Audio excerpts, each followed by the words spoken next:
Hello everyone, welcome back to my channel. আমার একটি নতুন ব্লগে তোমাদের সবাইকে স্বাগত।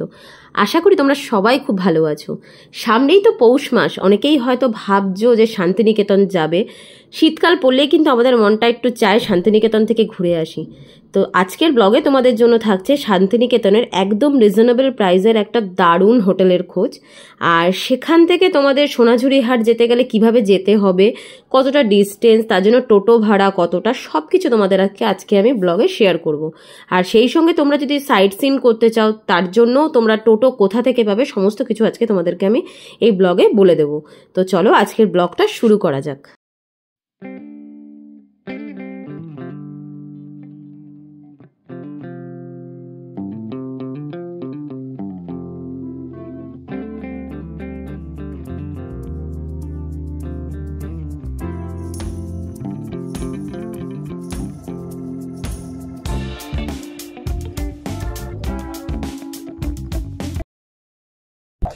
Good morning everyone. সকাল সকাল আজকে বেরিয়ে পড়েছি শান্তিনিকেতনের উদ্দেশ্যে। তোমরা অনেকেই জানতে চেয়েছিলে যে শান্তিনিকেতনের রিজনেবল প্রাইসের মধ্যে হোটেল, তো সেটা দেখানোর জন্যই আজকে আমি বেরিয়ে পড়েছি। তো আমি তোমাদের সমস্ত রকম আপডেট দেওয়ার চেষ্টা করব।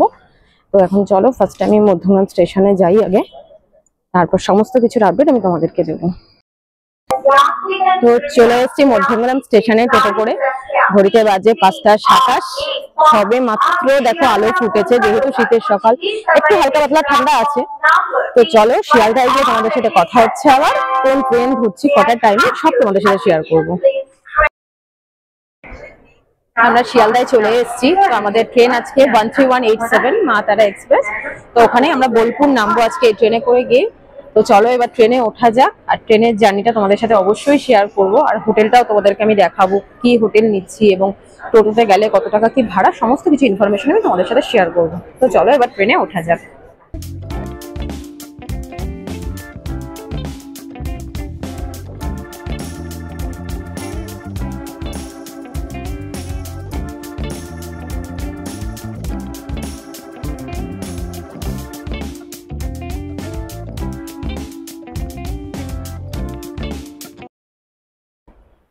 আমাদের ট্রেন ছেড়ে দিয়েছে, পুরো 7:20-তেই ছেড়েছে ট্রেন। তো চলো ট্রেনে যেতে যেতে তোমাদের কিছু ভিউ দেখাবো অবশ্যই। চলো দেখো। শিয়ালদা থেকে ছাড়ার পর ফার্স্ট স্টপেজ নৈহাটি। তো তোমরা যদি চাও মা তারা ছাড়াও আরও অনেকগুলো বোলপুর যাওয়ার ট্রেন রয়েছে, যেমন হাওড়া থেকে গণদেবতা এক্সপ্রেস রয়েছে। তো তোমরা চাইলে সেটাতেও যেতে পারো, তবে এই দুটোই কিন্তু বেস্ট ট্রেন, গণদেবতা আর তারামা। আরও অনেক ট্রেন আছে। তো ফার্স্ট স্টপেজ যেহেতু নৈহাটি, তো নৈহাটি থেকেই আশা করি ট্রেনটা ফিল আপ হয়ে যাবে, কারণ ট্রেনটা শিয়ালদা থেকে একদমই ফাঁকা, মানে বেশিরভাগ রিজার্ভেশনই হয়তো পরে হয়েছে। তো দেখা যাক।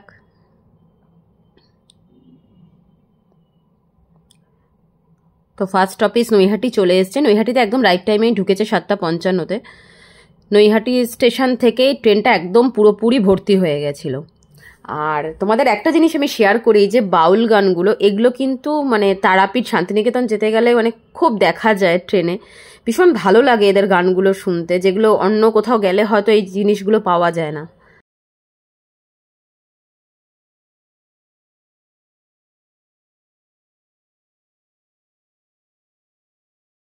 নৈহাটি অবধি ট্রেনটা ঠিকঠাকই চলছিল, বাট তারপর আস্তে আস্তে একটু ডিলে হলো, প্রায় 10 মিনিট মতো ট্রেন ডিলে চলছে। তো দেখা যাক বর্ধমান কখন ঢোকে। বর্ধমান ঢুকেছে প্রায় 20 মিনিট বাদে। তো এবার দেখা যাক কতক্ষণ শেষ পর্যন্ত লেট চলে বোলপুর পৌঁছাতে পৌঁছাতে আমাদের।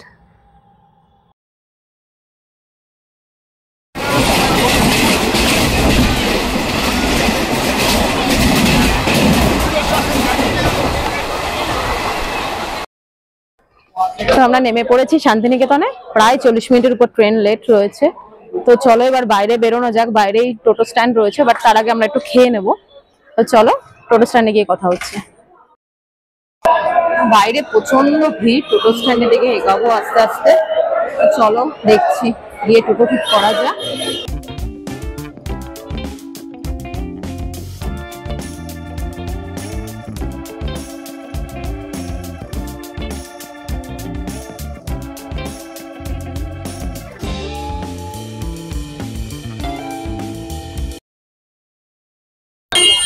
তো তো আমরা যেই হোটেলে যাচ্ছি সেই হোটেলে জন্য আমরা টোটো ঠিক করলাম। আমাদের 250 টাকা করে চেয়েছে টোটো রিজার্ভ। তো চলো এবার হোটেলে গিয়ে তোমাদের সাথে দেখা হচ্ছে। তোমরা চাইলে এখান থেকে গাড়িও বুক করতে পারো। গাড়িতে এখানে নিচ্ছে 8 জনের গাড়িতে 500 টাকা করে। ঘুরে ফিরে ব্যাপারটা একই, তবে আমরা এখানে টোটোটাই বুক করছি বাইরের দৃশ্যটা দেখতে দেখতে যাবো বলে। বাইরে চারিদিকে দৃশ্যটা দেখতে দেখতে যেতে বেশ ভালো লাগছে। আর এখানে আমরা একটু সকালে অ্যাকচুয়ালি ব্রেকফাস্টটা করা হয়নি ট্রেনে, তো এখানে আমরা একটা জায়গায় দাঁড়িয়ে ব্রেকফাস্টও করে নেব।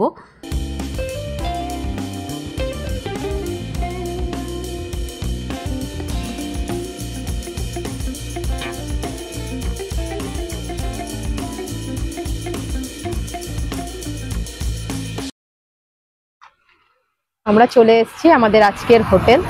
তোমাদের যেটা আমি বলেছিলাম তোমাদেরকে নিয়ে যাচ্ছি এমন একটা হোটেলে।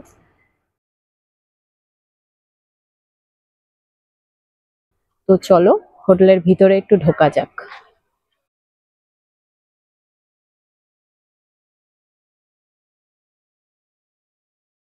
হোটেলের ভিতরটা বেশ সুন্দর। এখানে লিফটেরও ব্যবস্থা আছে, যে বয়স্ক কেউ আসলে তাদের সমস্যা হবে না। তো চলো রিসেপশনটা ফার্স্টে তোমাদের আমি দেখিয়ে দিই। দেখে দাও, রিসেপশনটা বেশ পরিষ্কার পরিচ্ছন্ন, বেশ সুন্দর করে সাজানো। চলো তোমাদেরকে আমি রুমটা দেখিয়ে দিচ্ছি, যে রুমটা আমরা নিয়েছি আজকে। সবার প্রথমে দেখে নাও আগে রুমটা। তোমরা আমার কাছে জানতে চেয়েছিলে যে রিজনেবল প্রাইসে বেশ সুন্দর রুম হবে, খাওয়া দাওয়া ভালো হবে, এরকম একটা জায়গার খোঁজ। তো তোমাদেরকে আজকে আমি এই হোটেলটারই ইন্ট্রোডিউস করাচ্ছি। তো দেখে নাও, আমি আজকে 4 জনের একটা রুম নিয়েছি। তো বেডটা দেখে নাও ফার্স্টে। একদম প্রথম কথা, একদম নিট অ্যান্ড ক্লিন হোটেলটা। সবকিছু একদম পরিষ্কার পরিচ্ছন্ন ভাবে সাজানো। আর এটা এসি রুম, যেহেতু ঠান্ডা আমরা এসিটা চালাবো না। আর বাইরেটার ভিউটাও একটু দেখে নাও তোমরা। এখান থেকে জানলা দিয়ে বাইরের ভিউটাও দেখতে পারবে। রাস্তাও আছে সামনে, একদম রয়েছে। তো চলো তোমাদের আমি খুলিয়ে দেখাই। এটা যথেষ্ট স্পেসিয়াস, তোমরা জামা কাপড় ইজিলি রাখতে পারবে। আর এখানে জলের বোতল দেওয়া হয়েছে, একটা টিভিও রয়েছে। আর তার সাথে চা করার জন্য সমস্ত রকম জিনিসপত্র এখানে দেওয়া রয়েছে, দেখতেই পাচ্ছ। কফি, দুধ, চিনি, তার সঙ্গে ইলেকট্রিক কেটলিও রয়েছে। তো সবকিছু মিলিয়ে বেশ সাজানো গোছানো। আর চেয়ার টেবিল রয়েছে, এখানে চাইলে তোমরা বসে খেতেও পারো। আর এখানেও একটা কভার দেওয়া রয়েছে এই ড্রেসিং টেবিলটার সামনেই। তো দেখে নাও জিনিসটা। এই কভারটাও বেশ বড়, সেম একই রকমই বলতে গেলে। তো চলো এবার আমি তোমাদেরকে ওয়াশরুমটা দেখিয়ে নিই। ওয়াও, ওয়াশরুমটাও বেশ পরিষ্কার পরিচ্ছন্ন। শাওয়ার রয়েছে, আর তার সাথে কমোডটাও একদম পরিষ্কার পরিচ্ছন্ন। পুরো বাথরুমটাই পরিষ্কার পরিচ্ছন্ন। আমার তো নিজের ভীষণ ভালো লাগলো। জানি না তোমাদের কিরকম লাগলো, অবশ্যই জানিও। আর যদি তোমাদের ভালো লেগে থাকে তোমরা এখানে এসে থাকতেই পারো। তো এবার আসি কস্টিংয়ে। আমাদের 4 জনের রুমের জন্য কস্টিং নেওয়া হয়েছে 5,500 টাকা উইথ ব্রেকফাস্ট। এটা কিন্তু কমপ্লিমেন্টারি। তো তোমরা চাইলে এখানে বুক করতেই পারো। আর সবথেকে বড় কথা, যেহেতু সামনে পৌষ মাস, সেই সময় কিন্তু প্রাইসটা একটু হলেও বাড়তে পারে, কারণ এই টাইমটাতে তোমরা জানোই যে এখানে কীরকম ভিড় হয়। তো সেটা তোমরা হোটেলের সাথে কন্ট্যাক্ট করে নিও যে কত কি কস্টিং চলছে না চলছে। আমাদের আজকের প্রাইজিং তোমাদের আমি শুধু বললাম যে 5,500 টাকা 4 জনের বেডরুম। এখানে নিচেই বেশ একটা বসার জায়গাও রয়েছে, তোমরা চাইলে এখানে বসে সন্ধ্যাবেলা চা খেতে পারো, কোনো প্রবলেম নেই। সবাই এখানে বসে ইউজ করতে পারবে। আর বাইরের করিডোরটাও খুব সুন্দর করে সাজানো। আর এখানে খাবার কথা একটা কথা বলি, এখানে তোমাদের নিজস্ব এদের রেস্টুরেন্ট রয়েছে, তোমরা চাইলে এখানে খেতেও পারো। তোমাদের আমি মেনু কার্ডটা দেখাচ্ছি। কিন্তু আমরা আজকে দুপুরের খাবারটা এখানে খাবো না, তার কারণ অ্যাকচুয়ালি আমরা এখান থেকে সোনাঝুরির হাটটায় যাব। যেহেতু সোনাঝুরির হাটটা সন্ধ্যা হলেই বন্ধ হয়ে যায়, তো আমরা এখানে খাবো না। আমরা সোনাঝুরি হাটের আশেপাশেই কোথাও একটা খেয়ে নেব।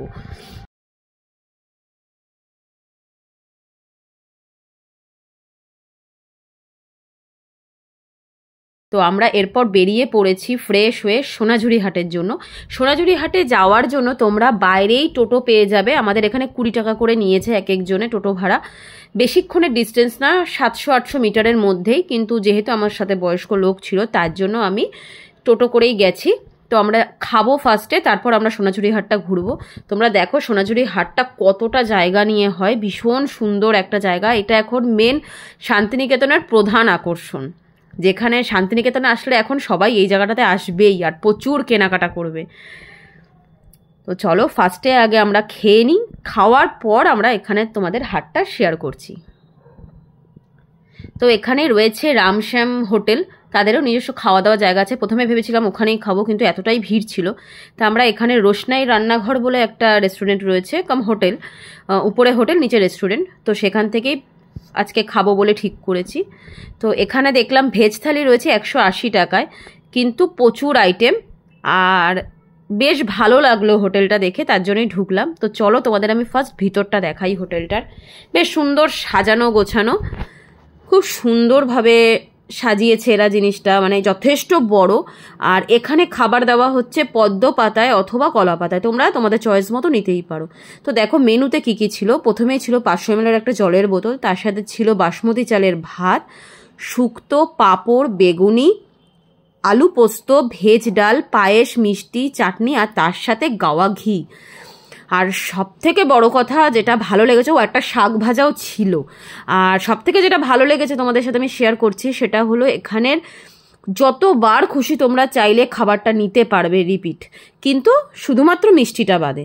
এরা অনেকবার এসে এসে রিপিট নেবো নাকি জিজ্ঞেস করেছে, আমার এটা খুব ভালো লেগেছে, যেটা অন্যান্য জায়গায় এতবার করে বলে না। তো চলো খাওয়ার পর তোমাদের সোনাঝুরির হাটটা আমি ঘুরিয়ে দেখাই। এখানে এই বাউল গানের সাথে নাচটা তো তোমরা জানোই, এটা সবাই এখানে এসে করে, ভীষণ ভালো লাগে।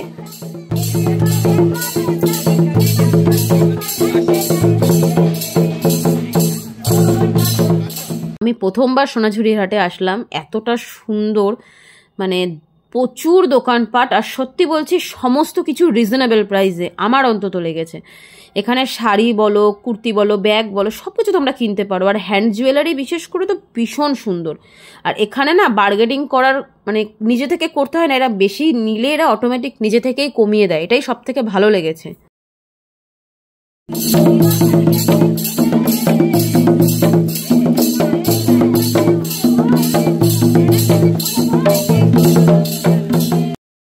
খুব সুন্দর সুন্দর কালেকশন রয়েছে এখানে, তোমরা চাইলে মন ভরে কিনতে পারো।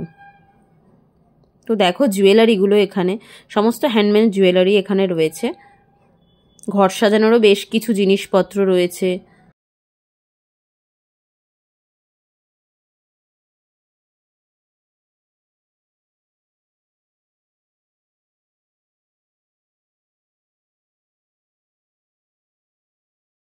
শাড়িগুলো বিশেষ করে এতটাই সুন্দর, মনে হচ্ছিল যেন সবই নিয়ে নিই, ভীষণ সুন্দর কালেকশন।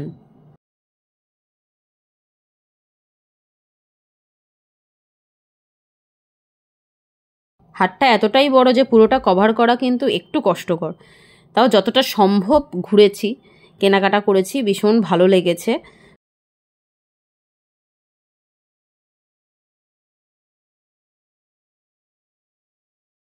সোনাঝুরি হাটের সামনে থেকেই তোমরা টোটো পেয়ে যাবে হোটেলে আসার জন্য, 20 টাকা করেই ভাড়া নেবে, আর তোমরা চাইলে রিজার্ভও করে নিতে পারো।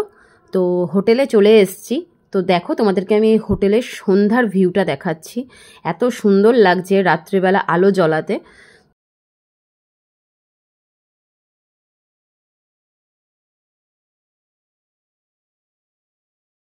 তো চলো তোমাদেরকে আমি দেখাচ্ছি ভিতরটা, দেখো ভীষণ সুন্দর। আমরা সন্ধ্যাবেলা স্ন্যাক্সটা হোটেলেই খেয়ে নিয়েছিলাম, আর রাতের ডিনারটাও আমরা হোটেলে করেছি।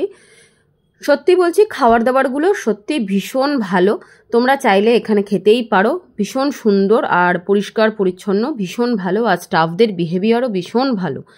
তো অবশ্যই যদি আসো শান্তিনিকেতনে তোমরা এখানে এসে থেকো, আশা করি তোমাদের ভীষণ ভালো লাগবে।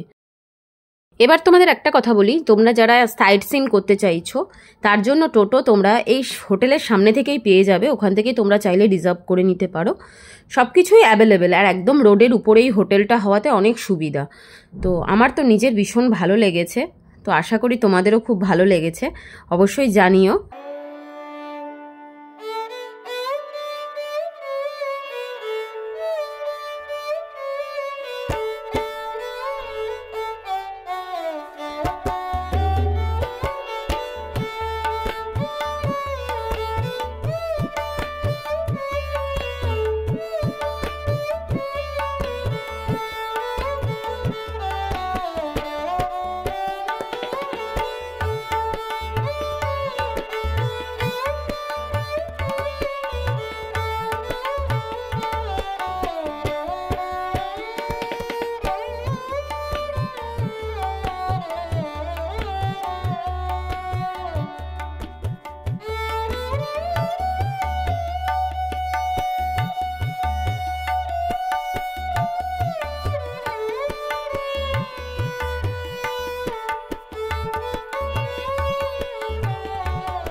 সকালে ব্রেকফাস্টে আমরা নিয়ে নিয়েছিলাম পুরি সবজি আর ডিম সিদ্ধ। তোমরা চাইলে ব্রেড টোস্টও নিতে পারো, বাটার টোস্টও নিতে পারো, আর এটা কমপ্লিমেন্টারি। সকালবেলা সুইমিং পুলের ভিউটা আমি তোমাদেরকে দেখাচ্ছি। ভীষণ সুন্দর, কিন্তু কেউ যেহেতু ইউজ করছে না বলে লোকজন নেই, না হলে গরমকাল হলে এখানে প্রচুর লোক হয়তো এখন দেখা যেত। এখানে বসারও জায়গা রয়েছে, খুব সুন্দর করে সাজানো গোছানো। তো তোমরা কস্টিউমটা এখান থেকেই পেয়ে যাবে, আর তোমরা যদি চাও নিয়ে আসতেও পারো।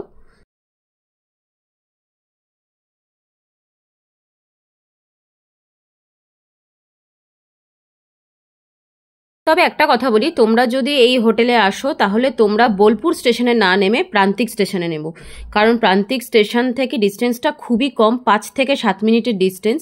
সেইখান থেকে বোলপুর থেকে ডিস্টেন্স কিন্তু অনেকটা। যেহেতু আমার টিকিটটা আগে কাটা হয়েছিল, আমি হোটেল পরে বুক করেছিলাম, সেই জন্য আমি বোলপুর থেকেই আমাকে আসতে হয়েছে। তো তোমরা চেষ্টা করো প্রান্তিক থেকে আসার।